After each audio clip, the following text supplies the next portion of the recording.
안녕하세요. 성경 읽는 풀려칩니다. 오늘은 열왕기상 13장 읽어보겠습니다. 여로보암이 제단 곁에 서서 막 분향을 하려고 하는데 바로 그때에 하나님의 사람이 주님의 말씀을 전하려고 유다로부터 베델로 왔다. 그리고 그는 그 제단 쪽을 보고서 주님께 받은 말씀을 외쳤다. 제단아 제단아 나 주가 말한다.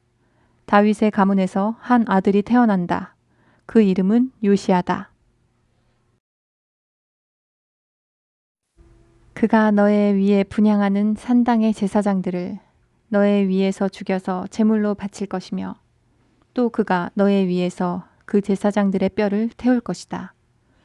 바로 그때에 그는 한 가지 징표를 제시하며 이렇게 말하였다. 이것은 나 주가 말한 징표다. 이 제단이 갈라지고 그 위에 있는 재가 쏟아질 것이다. 여로보암 왕은 하나님의 사람이 베델에 있는 제단 쪽에 대고 외치는 말을 듣고 제단 위로 손을 내밀면서 저 자를 잡아라 하고 소리를 쳤다. 그러자 그 사람에게 내어뻗은 여로보암의 손이 마비되어서 다시 오므릴 수 없었다.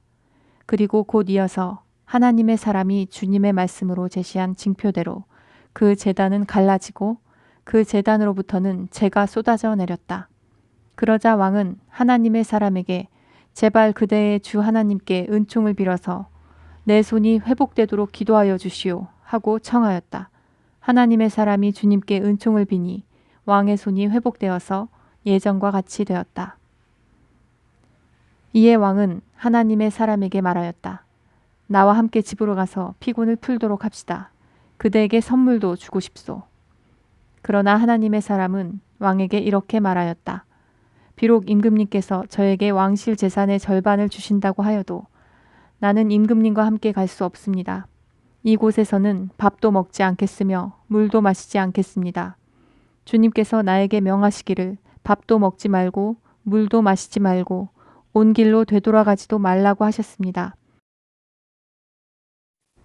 그런 다음에 그는 베델에 올 때에 온 길로 돌아가지 않고 다른 길로 돌아갔다. 그 무렵에 늙은 예언자가 베델에 살고 있었다.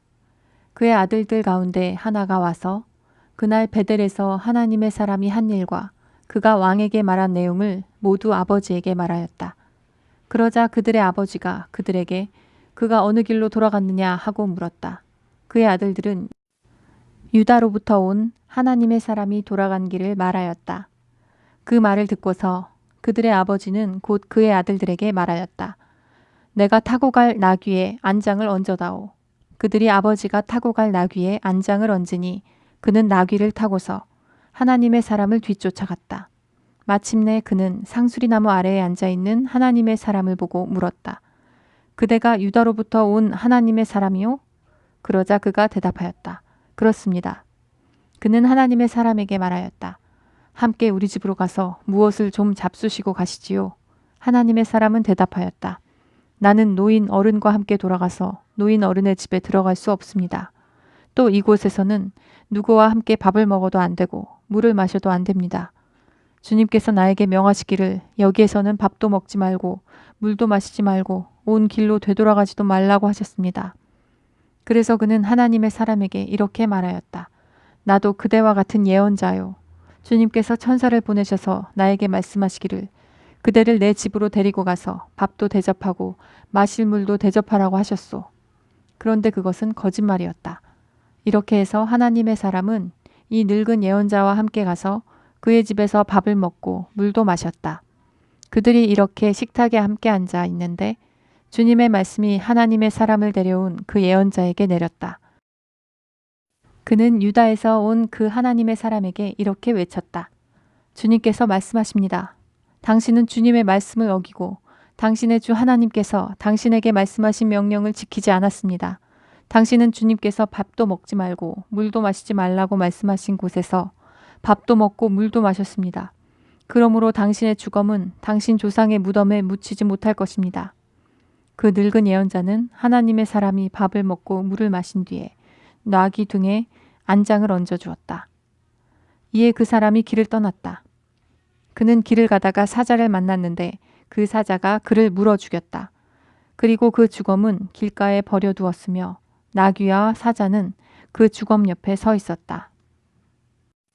길을 지나가는 사람들은 길가에 버려둔 주검과 그 주검 가까이에서 어슬렁거리는 사자를 보았다. 그들은 그 늙은 예언자가 사는 성읍으로 돌아와서 이 사실을 널리 알렸다. 길을 가는 하나님의 사람을 자기 집으로 데리고 간 그 늙은 예언자가 이 말을 듣고 말하였다. 그는 틀림없이 주님의 말씀을 어긴 그 하나님의 사람일 것이다.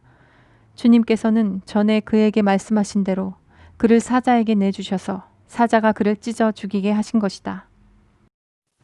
그리고 그는 또 자기 아들들에게 나귀의 안장을 지우라고 하였다. 그들이 나귀의 안장을 지워 놓으니 그는 곧 가서 길가에 있는 그 주검을 찾아내었다. 나귀와 사자가 그 주검 가까이에 서 있었는데 사자는 그 주검을 먹지 않았을 뿐만 아니라 나귀도 물어 죽이지 않았다. 예언자는 하나님의 사람의 주검을 나귀 등에 싣고 자기의 성읍으로 옮겨와서 곡을 한 뒤에 묻어주었다. 그 주검을 자기의 무덤에 안장하고 나서 그 늙은 예언자는 아이고 내 형제여 하면서 통곡을 하였다. 장사를 마친 뒤에 그는 자기 아들들에게 말하였다. 내가 죽거든 너희는 나를 이 하나님의 사람이 묻힌 곳에 같이 묻어다오. 나의 뼈를 그의 뼈 옆에 두어라. 그가 주님의 말씀을 받아서 베델에 있는 제단과 사마리아 성읍 안에 있는 모든 산당을 두고 외친 그 말씀이 그대로 이루어질 것이다. 이런 일이 생긴 뒤에도 여로보암은 여전히 그 악한 길에서 돌아서지 아니하고 오히려 일반 백성 가운데서 원하는 사람은 누구든지 산당의 제사장으로 임명하였다. 그런 일 때문에 여로보암 가문은 죄를 얻었으며 마침내 땅에서 흔적도 없이 사라졌다. 아멘.